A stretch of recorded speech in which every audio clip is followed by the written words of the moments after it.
What is up, everybody? Welcome to a Sunday edition of NBA Crunch Time here on RotoGrinders. We've got a fairly busy Sunday night slate here for you this evening. 7 games on tap, and 5 of them start right at roster lock here at 6 p.m. Eastern. So happy to have you joining us as always. I am Justin Van Zuden, STL Cardinals 84.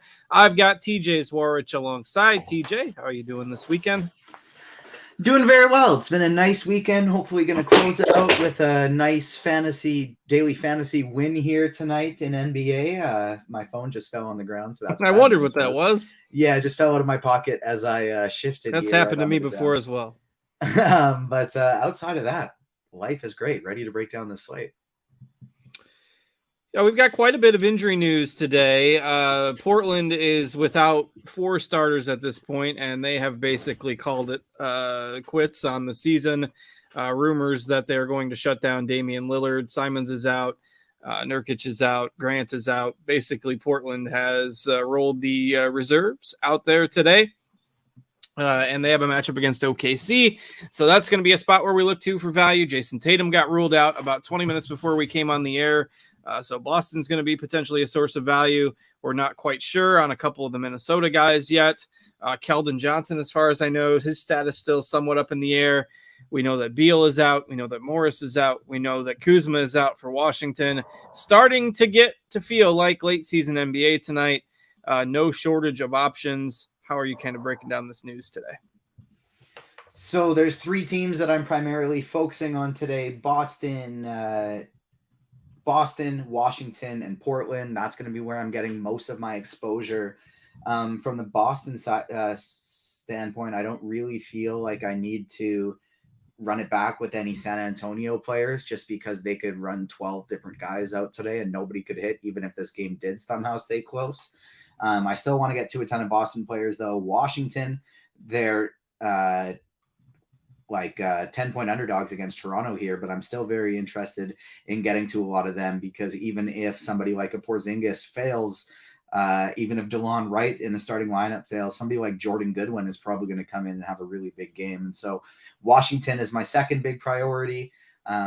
I'll run it back a little bit with Toronto, but they're getting a little bit healthier, so I don't have as big of a need to do that. And the final game is that OKC and Portland game. Portland, obviously, like you mentioned, without all of their starters. So Watford, Sharp, Eubanks, Keon Johnson are going to be big parts of my lineups today.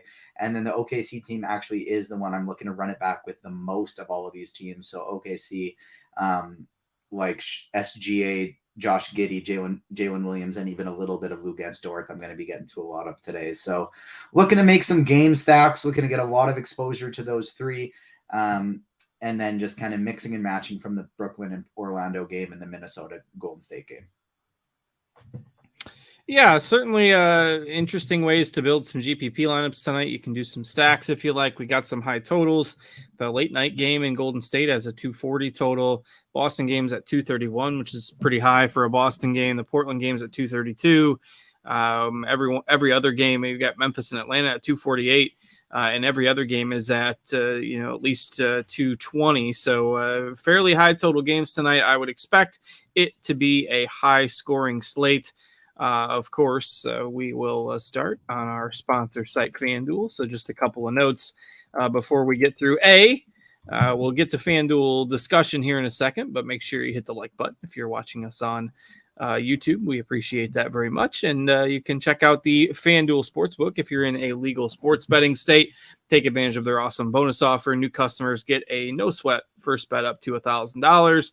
Terms and conditions apply on that. That offer is not available in Massachusetts, but those of you that are in that state still get the offer of bet $5, get $200 in bonus bets. So check that out, the FanDuel Sportsbook. That's because we're better than everybody in Massachusetts, and don't forget it. Well, in theory, though, now the other states, you got a no sweat first bet up to $1,000, and in Massachusetts, it's bet $5, get $200 in bonus bets. So you kind of slid down the pecking order there in Massachusetts. I think they've just wanted to remind you for a week or two here that, put you back in your place a little bit, Rob. This is how you get muted, Justin. TJ will be flying solo for the rest of the show. Have a great weekend, everyone. No muting Justin until my lineups are in. Then do what you want to do. Teasing as always. All right, let's get into the slate here tonight. Plenty to talk about. We can kind of both go back and forth with cash and GPP talks, but let's talk guards on FanDuel. What are we looking at tonight? So the guard position today is going to be primarily occupied here by Portland and by Washington. So obviously we got DeLon Wright popping here into the starting lineup. Shaden Sharp, even though he's been priced up over here, is still going to be necessary. I see you got Jaylen Brown and Trenton Watford also tagged. I love those plays as well. But in terms of the guard position today, to fill it out, you could just get with your 3 core plays, roll with Wright, Sharp, and Brown. And even in tournaments, I have no problem with that whatsoever. But another guy I don't mind getting in there is SGA as a run back for all those Portland players. That's going to be one of my favorite plays of the day for tournaments. Marcus Smart, I like getting in there. Even somebody like Malcolm Brogdon, I think is going to be fine. Derek White's priced to a point in FanDuel where I don't feel the need to go there. But Josh Giddey in tournaments, Steph Curry in tournaments, and then kind of my favorite tournament salary saver is probably going to be Jordan Goodwin here. Yeah, I think Goodwin is interesting for Washington tonight. Probably one of the better GPP pivots on the slate. Wright is going to be owned at about 2.5 times what we have Goodwin at right now, and we got Wright projected for a few more minutes, but Goodwin is coming off a strong game the other night. He got 30 minutes off the bench and had 36 fantasy points, 17, 5, and 5 in that game. So if he gets rolling, certainly a guy that's capable in GPPs of being a difference maker on a slate like this one. So I like that call. He's one of my favorite tournament plays. A lot of these mid-range guys are going to get somewhat ignored because the Stars and Scrubs build is fairly easy tonight. So, the guys in that kind of 7, 8K range, like Dinwiddie, Garland, Bridges, those guys I think are interesting as kind of mix and match tournament plays because most people are probably going to be spending just a little bit more to get up to Brown or going cheap with the Sharp and the Wright and kind of those guys that are down in that 5, 6K range. So the 7, 8K range, a little bit interesting in terms of pivots for tournaments on FanDuel. Smart and Brogdon, you kind of mentioned all those Boston guys together. Like there is some blowout risk in that game. I don't know how many Boston guys I want. Like what question might be how many Boston guys you want in cash games. Probably not going super crazy just because they're such a large favorite here, but certainly no qualms if you want to roll some Boston exposure tonight as well. And one thing I want to mention too is this is more of a DraftKings specific play, but I definitely still think he has a ceiling for tournaments in FanDuel as well. And that's Keon Johnson. I believe he is $4,900 on FanDuel, so he's not the crazy value like he is on DraftKings. But I'm kind of projecting him a little bit differently today than we are. I'm projecting Keon for like a 28-minute roll, not a 20-minute roll. And so with that, I'm getting to quite a bit more of him today than I think we're going to be projecting him. Yeah, fairly conservative minutes projection we've got on him. Another guy kind of similar to Goodwin that I think is really interesting as a tournament pivot. Arcidiacono is another guy for Portland that's, gotten a little buzz throughout the day. Not a very high ceiling there, but he should get some minutes as well. You can always play some of these contrarian options in tournaments. Steph Curry not getting a lot of ownership tonight. Kevin Porter, tough matchup for him. But these are guys that, on slates where we don't have as many games or don't have as much value, you'll generally see more ownership on them.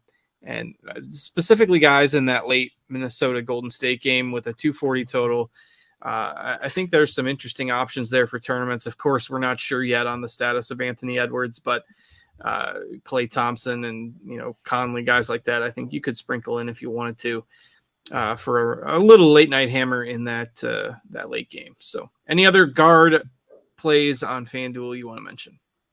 No, I think that is mostly going to be it for me. We can take it to the forward position. Obviously, I think Jaylen Brown is going to be the biggest priority of the day, followed by Kristaps Porzingis at the power forward / center position. But I guess that's kind of a good place to start in terms of spend ups. that's kind of a good place to start. Who are you prioritizing more, Porzingis or Brown? I'm going to assume Brown based on that core play tag. Yeah, the core play tag literally just changed about 2 minutes before we went on the air. I had Porzingis tagged before, and then once I saw our projection updates, I flipped it to Brown. And to me, it's still a difficult decision in cash games just because, Boston's favored by 15 points, but tough to ignore Brown in that pace game with no Tatum and with San Antonio being the opponent. So, yeah, I flopped it from Porzingis to Brown, though I feel like that could be a little bit risky if the Boston game gets out of hand. Somewhat tough to fit both of them together into a lineup. Certainly, I think it's fine if you can, but I don't know. I've changed the tag to Brown, but I haven't done that with like 100% conviction. Like I still think there's a little bit of risk there. Yeah, I think that makes sense too. I agree with you. I feel like Porzingis' minutes floor could be like 24 minutes, but I feel like Brown's is at least going to be kind of 30, 32. So that's why I feel a lot more comfortable with Jaylen Brown. Yeah, that's fine. And, if people mention Porzingis, his minutes have been down the last couple games, but one was a blowout. One, he had foul trouble. So assuming there isn't, some extra circumstances, minutes should be fine. Don't be super worried about that. But of course, yeah, if the game does get out of hand, he does probably have a lower minutes floor than Brown and also a tougher matchup. So that's part of what went into that decision to change that tag to Brown. So Brown, the priority for me, if you got these Portland guys, Watford, Eubanks, and both are power forward eligible on FanDuel, which helps. That doesn't take up your center spot. Porzingis is power forward eligible as well. So you got a lot of options here that won't eat up that singular center spot on FanDuel. You've got the usual guys that are fairly safe, like Mobley and Jared Allen. The other Boston guys like Grant Williams, Robert Williams. I think those could be the guys that are interesting for making or breaking tournament slates tonight. How are you handling some of these other forward plays? Yeah, so Grant Williams isn't somebody I'm getting to it all day, but Robert Williams is somebody that I'm getting to in abundance. He's been scooting for a little bit more minutes. No Jason Tatum today. Could just be racking up all kinds of steals and blocks in the minutes he's going to be out there. He's one of those guys that really shouldn't be impacted all that much by the blowout potential of this one, because regardless of if this one blows out or not, he's still probably only going to play 20 to 24 minutes. And so based on that, I really like Robert Williams today. I think he's got a really high ceiling. He can rack up so many steals, blocks, rebounds real quick out there. Obviously, guys like Watford, Eubanks, these are kind of the priorities here today. Somebody like a Jaylen Williams on the wing, I like quite a bit. But like I'm still prioritizing like Portland, Boston, Washington. Like those are like the big three that I'm kind of building all of my lineups around. Yes, those are the teams I like the best as well. And, Boston was kind of on the fringe throughout the day pending that Tatum news, but Portland and Washington have kind of been up there all day long, and Boston in that mix as well. So, and ownership's going to flow that way as well, but you can, find one or two guys that maybe you use as difference makers. Maybe, Robert Williams is that guy for you as well. So, all right, as we go to center, I don't think there's a whole lot of, additional plays that are center only on FanDuel. Maybe Looney. Otherwise, a lot of the guys are power forward eligible as well. Eubanks, who we've mentioned, Porzingis, who we've mentioned, Towns, if he goes, he's still kind of up in the air. But not going to be a deep pool, I think, for most people at center tonight. Yeah, I'm with you there as well. This is mostly a salary saving spot for me today. Guys like Robert Williams, Drew Eubanks, Trendon Watford, that's mostly where I'm going to. But what is Towns' price on FanDuel? Because I am actually getting to a little bit of him. 8,300. Yeah, he's pretty cheap on tournaments. I think you can take some shots on Karl Anthony Towns. I actually quite like him, especially with that power forward eligibility. Yeah, monitor the news, and then obviously, if he doesn't play, you can pivot to, that's the late game. So maybe you got a couple spots open you can maneuver around, or, if something weird happens, you could always pivot to like Draymond. And that would work. Or if you're playing him at center, you could pivot to Looney. So there are options if you need it there for pivots away from Towns if he happens to sit. So if you have questions on FanDuel specifically, we'll make sure we prioritize those that are asked in the RotoGrinders Discord. So if you are a premium subscriber, throw your messages in the NBA Crunch Time channel, which I am navigating my way to right now to answer those questions. If you're not a premium subscriber, feel free to throw your questions in the YouTube chat and hit that thumbs up button.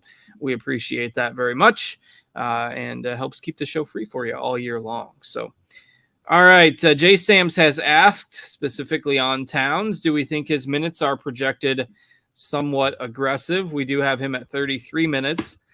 He played 26 minutes in his first game back, which was on like Tuesday, I believe. So, I mean, you mentioned that you're a little comfortable with Towns as a tournament play. What do you think? If he plays tonight, can he get to the 30-plus minutes that we have him at? I think he can get there. Do I feel super confident he will? No. But I also do feel decently confident that if he is going to get there, like even if he is only played 28 minutes, he could get there. So I'm not as bullish on the minutes in terms of the 33, that I think I have him a little bit stronger on a point per minute basis than we have him. And so that's why I'm totally okay with getting to some cap today.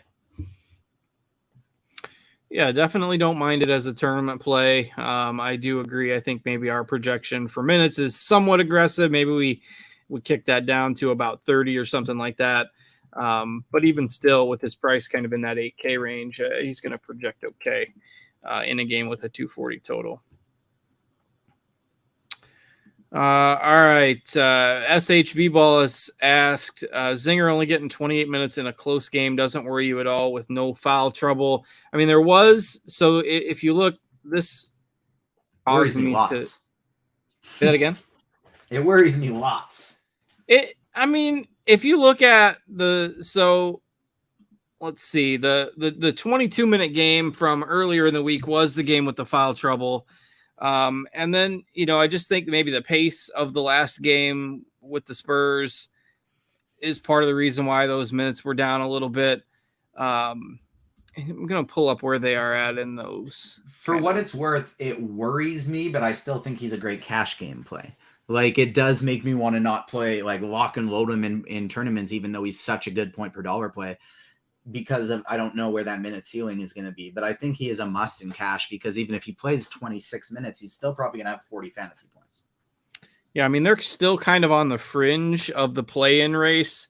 They're 2.5 behind the Bulls, which, I mean, obviously is a problem because they're missing players right now, and the Bulls are about to win. At this very moment, they're beating the Lakers by 18 with 5 minutes to go. So basically Washington's kind of fading out of the race. And so, yeah, maybe it is a little bit of a concern. And I guess that makes me feel a little bit better about flip-flopping my core tag to Brown from Porzingis. But it's definitely noteworthy, at least if you're on the fringe of him and somebody else. So, all right, I see a few more people typing questions, but we'll let them get those questions in. And in the meantime, we can talk about DK a little bit. So let's flip over there. I don't think there are a ton of massive differences today. Maybe a few guys that are on like the punt radar a little bit more on DK. But let's talk about the guards that we like over there. Yeah, so on DK, we got a lot of these guys coming in for a lot cheaper. And so I'm going to have 1 to 2 of Sharp and Keon Johnson in every single one of my lineups. I'm going to have 1 to 2 of Jordan Goodwin and DeLon Wright in every one of my lineups. And then I got about 50% Jaylen Brown as well. So a lot of the same plays on DraftKings that they are on FanDuel, but a lot more concentrated. It's the pool's even tighter than it is on DraftKings than it is on FanDuel, because so many of these guys are so cheap. And so at the guard position, I'm looking to get to an absolute ton of Sharp and Keon Johnson. I have 85% Sharp and 75% Johnson right now. 50% of plus of both Goodwin and DeLon Wright. Shy SGA is another one I'm trying to get at least 30% of. And then from there, I'm just kind of going with the 10 to 15% sprinkles. Marcus Smart, Steph Curry, John Morant, Josh Giddey, FVV, Derek White, Trae Young, those type of guys. I don't really feel the need to go to somebody like Arcidiacono that much. I'm playing 20 lineups and I got him on one. I'm sticking mostly in terms of Sharp and Keon Johnson at the guard position for me today, as well as those Washington players. One player I didn't quite mention is Mikal Bridges, who I don't mind in tournaments as well. And then up at the forward position, you can still play Keon Johnson and Jaylen Brown, both here at the small forward position. They're occupying the vast majority of my small forward position. The only people I'm really getting to at all other than them is Clay, Denny Avdia, and a little bit of Luguentz Dort. So that's kind of mostly where I'm at from point guard to small forward. All right, you've got a couple shout outs in the Discord. Carolina guy says, great take on Embiid on Friday, helping him take down a little single entry tournament. So kudos on that. Wants to know if we're doing the same tonight with Cat. So we did talk about Towns just right before we flipped over to DraftKings. Certainly an interesting upside tournament option. Maybe a little aggressive on the way we have him projected for minutes, but assuming he's good to go, there's definitely going to be low ownership. And in that game as a whole with Golden State and Minnesota, Crossover King also asked if you see a stack in that game being viable. The problem with stacking the whole Golden State Minnesota game is that everyone's fairly expensive. So it's tough to stack. It's a great skinny stack. Yeah. It's not a 3-2-1. You 3-2 stack your Portland OKC or your Toronto Washington or just load up on one of those teams and then just get a little piece of this late game. You don't got to go a big 2-2, but just run something like a Towns and Klay Thompson or a Towns and Steph. That's a really good way of going about things, I think. All right. Jay Sams has said FanDuel GPPs with guys like Sharp and the Celtics and OKC guys and DeLon Wright. Do you feel that Mitchell's ownership could get depressed versus what we have him at? I do think Mitchell will be lower owned on FanDuel. Mitchell's another guy, TJ was mentioning the guys that are a little bit cheaper on DraftKings. Mitchell is definitely one of those.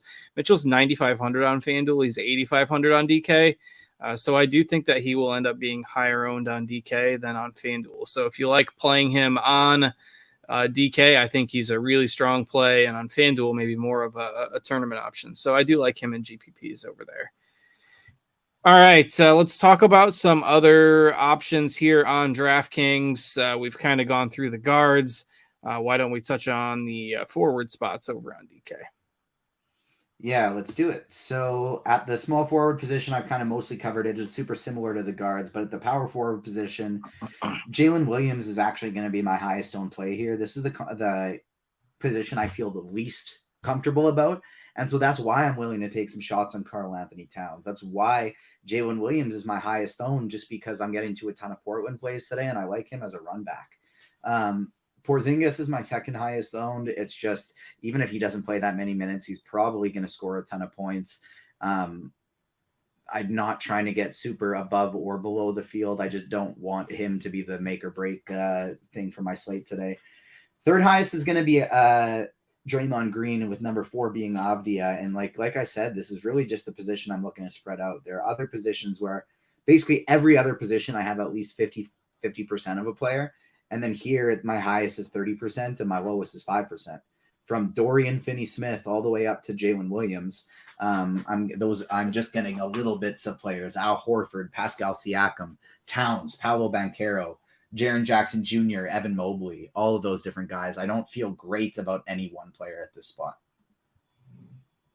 Yeah, it's striking how few good options there are particularly at the forward positions tonight compared to the others. And, if you're just, that's why I think it's a spot where you can just punt, a forward spot or two. Keon Johnson, you can play him at small forward for 3,500. Grant Williams, you can play him at 4,100 at either forward spot. Obviously you can get maybe one spend with Brown in there or somebody, but even guys like Dort and Dylan Brooks, you can sprinkle those guys in tonight and just try to find somebody that's not going to absolutely tank your lineups. So And part of what's tricky and part of what makes DraftKings a little bit different is that Eubanks and Watford are both center only. So, like, do you play two centers and play both Portland centers on DK tonight? I think that's a question that people will ask. Eubanks, yes. I don't think you need to go to Watford in a cash game setting.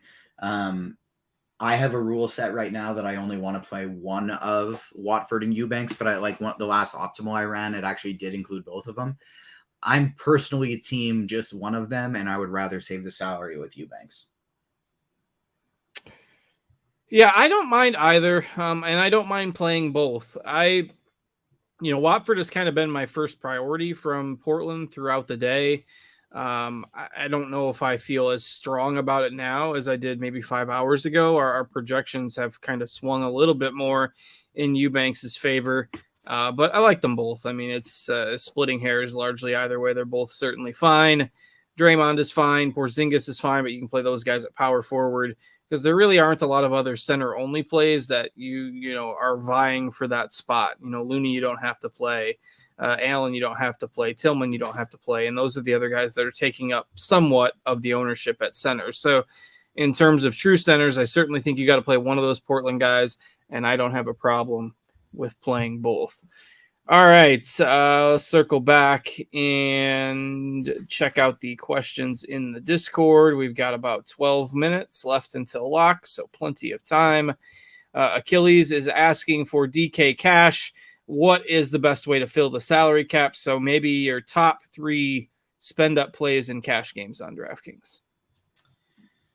Jalen Williams, Kristaps Porzingis, and Shai Gilgeous-Alexander. Sorry, not Jalen Williams. Jalen Brown. I was going to say Jalen Williams in cash games over Jalen Brown. That's crazy. Jalen Brown. Wrong Jalen. Jalen Brown, I agree. Porzingis, I agree. I don't really have a third, but I certainly think that Brown is the number one at this point. All right. Achilles posted another question. Capella or Watford in DK cash? Watford. I would agree. SHB Ball says, how many Celtics are a must in DK cash? So, yeah, I figured this was a question we would get quite a bit. So, if I go to the Celtics on DraftKings, just play 11 Celtics. Just play a lot of Celtics. We've got White at 29% and Williams at 26% and Smart at 26 and Brown at 26. Brogdon at 25. I mean, we've got a lot of them. Nobody dominant in terms of... Brown is the only must play in cash, I think. Yeah, I mean, I don't think I would not get too crazy because this is a 7-game slate and there is some blowout risk with Boston being favored by so much. So I don't think you need to play more than 1 or 2. Now, if you land on 3, that's probably fine. But it just... I would be cautious about going all in on Boston in cash games. If you want to go with some Boston heavy GPP lineups, run it back with somebody from the Spurs, I guess, and hope that they can keep it close. But probably not going more. Like if it was me, it's probably Brown and maybe one other if it works, but not this cornucopia of Celtics. All right. Any love for Nasir Little on DK? I have him on 1 of 20 lineups. 5%. All right. Fanduel GPP from Beaner. Watson or Avdia? Watson or Avdia? Avdia. You didn't sound convicted on that. Who's Watson? I'm wondering if it's Watford. Probably Watford, but I still think I'd go Avdia. Let's see. I'm comparing salaries on. So Watford is 6,300 on FanDuel, and Abia is 66. Got to be Watford. I don't know. I would probably take Watford, but Abdia I've gotten wrong for most of my DFS career, so I'm kind of anti-Abdia. He does project well tonight, though, as well. Rob Williams is not starting. I don't really care about that. That's not that big of a deal in my opinion. I still think he can get his fantasy points, but I do think it's worth noting that Sam Hauser is in the starting lineup. I think maybe on DraftKings you can get Hauser on like a lineup or two if you're playing a lot. Yeah, interesting tournament play, I think, for sure. We've seen him, have some random games where he knocks down a few shots, and certainly the floor is low, but it's a game against the Spurs. He's only 3,500 on DK. I mean, he does have a game where he played close to 40 minutes earlier in the year, and a few guys were out, so you just never know. Especially if it turns into a blowout, he could get some run at the end of the game as well. All right, Jay Sam's large field Fanduel. I have a lineup I really like with 6,600 left for a point guard. Has a Looney in the lineup to complete a skinny stack. Any interest in Conley if it works as your last spot? No, but if the lineup is just that perfect, sure, and you just hope like heck that Edwards is still up. Yeah, I mean, if you got a stack of some players in that game, I got no problem with it. Not that Exactly. I'm racing out to. I think I would rather pay down for Brogdon, or Marcus Smart, but in a stack of the game in a tournament, I don't hate the idea of going Conley, because if you say if Conley gets 30 tonight, then Smart gets 28, and White gets 28, and Brogdon gets 28, all of a sudden you're looking really good. Absolutely. All right. So now I will pivot over to the YouTube chat again. We've got almost 200 people watching. Thanks for watching, but hit that thumbs up button. Appreciate that very much. Help us out with the YouTube algorithm. Javon Watts asks if we like Keldon Johnson on DraftKings. I believe he is still questionable, though I have not checked. That should be. He's not starting, so no, we don't like Keldon Johnson. He shouldn't be in your pool, and he just got ruled out. Perfectly timed. Yep, he got ruled out about 2 minutes ago. So Keldon Johnson is out. Bates Diop is going to start. Let's see. Trey Jones, Branham, Vassell, Bates Diop, and Collins starting for the Spurs tonight. So no Keldon Johnson love. All right. Favorite Celtic that's not Jaylen Brown? Probably, I guess, I don't know. It's tough. They're all just kind of in a bucket. I guess Marcus Smart. Flying Armbar says, can you play Goodwin? This is a good question. Can you play Goodwin and Wright in the same lineup? Yes. Any interest in Boucher as a pivot off of Watford? No, he's getting a little too expensive for me, and they got Achua back as well. Scotty Barnes is playing today. I don't think you can play Boucher.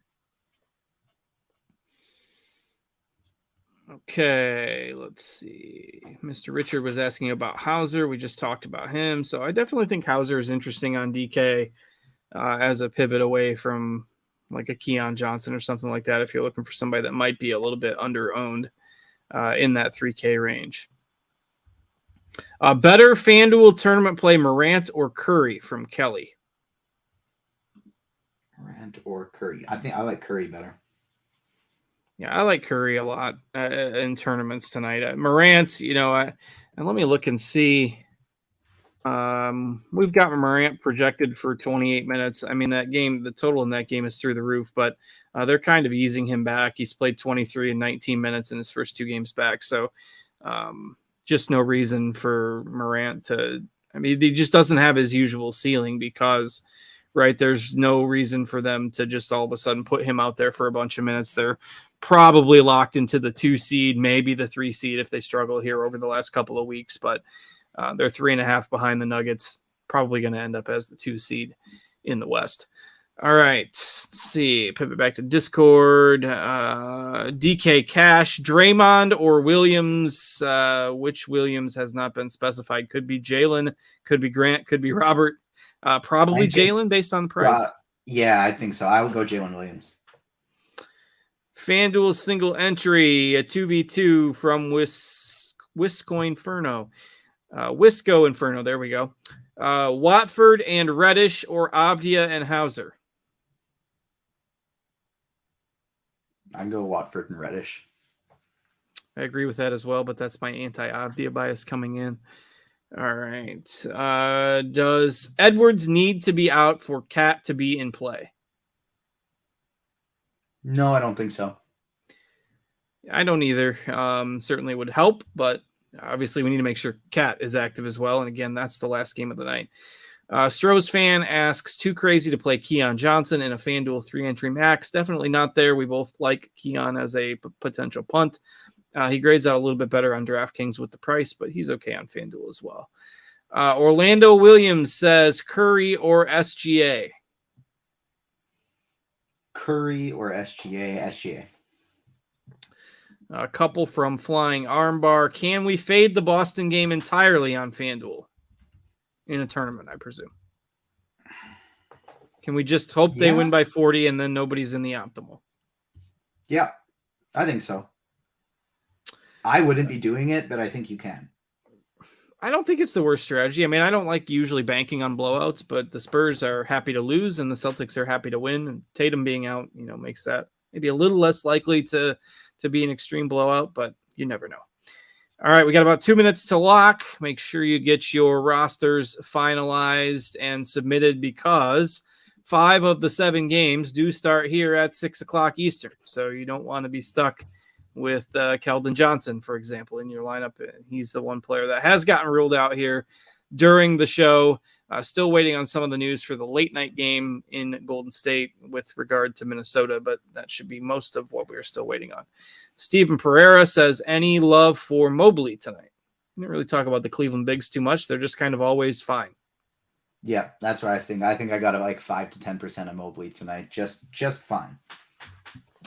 Beaner, FanDuel GPP, Banchero and Brogdon or Smart and Bridges? Banchero and Brogdon or Smart and Bridges. Oh, Smart and Bridges. I like that combo a lot. Achilles and DK Cash, Hauser and Zinger or Avdia and Watford? Avdia and Watford. Okay, we're caught up in questions in the Discord. Do we still like Bane even though Ja is starting, or would we prefer Jaren Jackson Jr. over Bane? Don't love either of them today, but I think I would prefer JJJ. Yeah, I don't have a ton of Memphis. It feels weird not to have a lot of exposure to that game with the big total, but it's not like the primary guys are cheap, and Ja being back is just, it makes it kind of a mess. Jaren Jackson Jr. is going to end up being my highest owned Memphis player today just because of that power forward position. Like, I have 8K-ish remaining. I guess I got to play Towns or JJJ. Like, that's kind of what it comes down to in a lot of my lineups. Yeah, it's just weird. You can land in some wonky spots at those forward positions tonight just because there's not a lot of options there. All right. Well, with that, we are pretty much at the lock. Got about 45 seconds, and it will probably be right around lock by the time this message comes across. So anything else that we have missed that we need to cover before last second news here? I don't think so. I am just trying to actually get one more last second lineup in because I tick, 10, 15 seconds to go. Poor correlation. Well, that's trouble. Yeah, see, that's really hard to finalize lineups on air. It's tough. But yeah, that's why sometimes you forward. Who can we get in? Who can we do it? Let's do Kispert. Didn't even have him in my pool, but now he is in the lineup. Successfully uploaded with 6 seconds to go. I didn't like how a lineup looked because it had Siakam and Fred VanVleet both in the lineup, and then the only run back was Jordan Goodwin. And so I guess in theory that could have worked, right? Because the Raptors blow out the Wizards. Jordan Goodwin comes in and plays a lot in the fourth quarter, and it could have worked out. But I ended up switching that lineup to just a full-on relax Raptors. We were all rooting against you getting it in. We were all rooting. Well, now if the Raptors and the Wizards go into double overtime, that's going to win the GPP. Well, wishing you the best of luck with that, and we'll see. It's always cruel if it ends up costing you a little bit when that happens. You always remember that. I made this last team. I made this last swap, and I could have won $6 million. Probably not 6 million, but maybe only 5. But all right, there's lots of those negative types of swaps where that goes the wrong way a lot, and of course you remember them. But I'm kind of permanently. one time I was in a Walmart, and it was literally like my first like big win. I was in a Walmart right before NBA lock, and I subbed to get like, I saw somebody got ruled out, and so I made a quick swap on my phone. Screw off, Rob. This is a good story. This is why you always got to pay attention to the news. I was in Walmart right before lock, and I swapped off. I made a 2v2 swap right after there was some news. I actually think involving Karl Anthony Towns, believe it or not. I think he got ruled out a really long time ago, and then I got like a Rudy Gay in when Rudy Gay played for Minnesota, and was my first big win. Won about 50K, first time that had ever happened to me before, and it was because I was on the news and made a nice swap. And so at that moment, I kind of thought, well, I'm never going to kick myself every time a swap doesn't go my way. Well, that's good to have that long-term positive mindset, because I only remember the bad ones. But in any case, we had about 190 viewers before TJ started telling that story, and now we're down to 137. So we better get off the air. People leave at lock. Stop blaming I know. me. Hit the like button, everybody. Well, Rob was putting the Z's at the bottom of the screen, so we all had to give TJ a little rub there. But in any case, we better call it a show. It's my wife's birthday, so I got to take her out to dinner tonight and see what's up with that. So whatever she chooses for her birthday dinner is where I got to take the car here right now. So in any case, we hope you all enjoyed it. We hope you have a good Sunday evening. Enjoy the basketball games tonight. Should be a high-scoring slate. Thanks to TJ for joining me. Thanks to Rob for producing as well. And we'll be back here tomorrow with our usual slate of Monday evening content here on RotoGrinders. Have a great rest of your weekend, everybody. And for TJ, I'm Justin. We'll catch y'all later.